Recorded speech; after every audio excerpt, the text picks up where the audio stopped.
Pessoal, quem acompanha as aulas pelo site, tem lá um exercício proposto para a função C com cálculo, e eu vou mostrar aqui a resolução desse problema, desse exercício, tá ok? Então tem aqui um exemplo de uma fábrica de produtos de higiene e limpeza, e eu tenho nessa fábrica, essa fábrica vai vender produtos de fabricação própria e de fabricação terceirizada.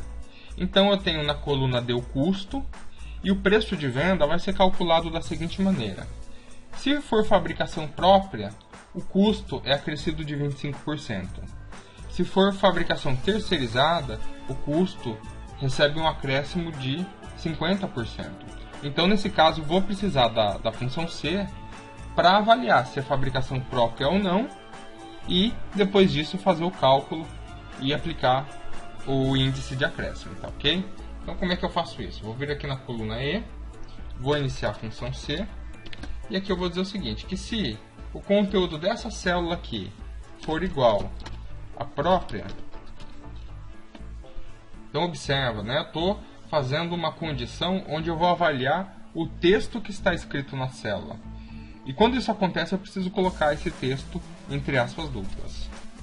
Então, se o D8 for igual à própria, o que vai acontecer? Para a fabricação própria, eu multiplico o custo, que é o D8, por 25%, que é o B4.